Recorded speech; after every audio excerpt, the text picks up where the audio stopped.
Hello to all of you. I have such fond memories of my visits to Australia. I look forward to returning. Mostly, I want to thank you for taking time out of your busy lives to come and see Uncharitable. People walk into the theater thinking that it's going to be a movie that's another commentary about how these charities never send the money to where it's supposed to be. And they walk out of the movie theater realizing that the whole way they've thought about this all their lives has been quite dysfunctional. Today I want to endorse Uncharitable and really encourage you to watch the documentary, but equally support the campaign, because it powerfully reminds us of the important role that not-for-profits play in our country and in creating a better world. As an organisation, core unrestricted funding is essential for us to be able to do what we do. To be agile, to be able to respond to pressing, emerging social issues, to evolve what we do year on year. We couldn't do that without the freedom of unrestricted funding. It's absolutely essential. In our foundation, we've taken a perspective that transformation comes at the speed of trust. That any donor at all, the reason why they give is to create a social impact, create ripples of social change in the world that they want to see. But so do our partners. The conversations I'm having with CEOs is the amount of time that they're spending fundraising for their charity rather than actually delivering the outcomes that we all seek and want, because our charity partners want the same outcomes as we do. The advantage too of Untied support is that we don't put not-for-profits to the trouble of, on occasion, turning themselves inside out to meet our program parameters. Our view is that resourcing an organisation to prioritise its own organisational development is crucial to achieving impact. Why is it that we pay a marketing executive for a lipstick company multiples of what we would pay for the same work for a marketing executive for a not-for-profit? So I concentrate on supporting individuals and capacity of the organisation rather than particular issues or causes.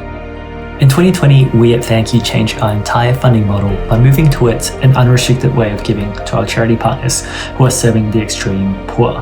We've greatly admired people like Dan Paletta, who have fought tirelessly for the empowerment of high-performing and highly effective charities by addressing the fundamental power dynamics and biases that donors can bring with them. I know it seems uncharitable to critique charities and our funding system, but by acknowledging our systemic challenges, we can work towards a more equitable and impactful future. And in fact, that is what it's going to take if we want to crack the complex issues that are facing us in Australia today.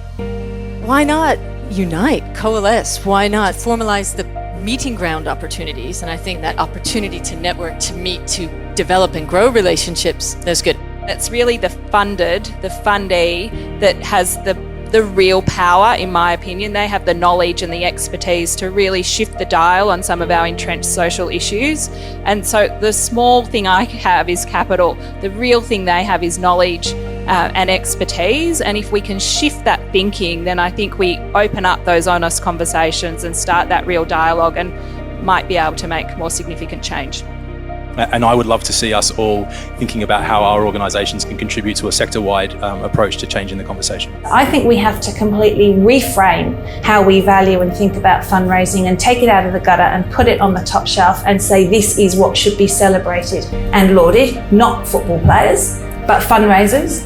We want this to be the movie and the moment that changed everything.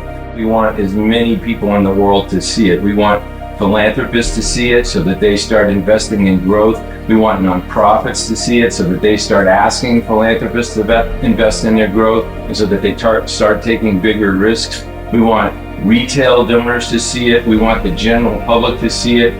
And in order to do that, we need to fund our impact campaigns. It's wonderful to hear from such eminent Australian philanthropic and not-for-profit leaders highlighting the relevance of Uncharitable's message here in Australia and New Zealand. The data backs this up. Compared to the not-for-profits case studied in the Pay What It Takes report, Australian corporates spend twice as much per employee on key capabilities like training and development, IT, quality, and marketing.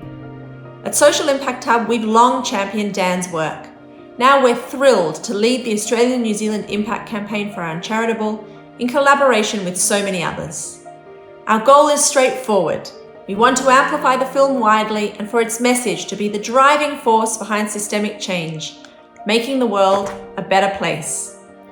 You can be part of this movement by hosting your own screening, by using your voice, by focusing on impact. As Dan says, our generation does not want our epitaph to read, "We kept charity overhead low." We want it to read that we changed the world.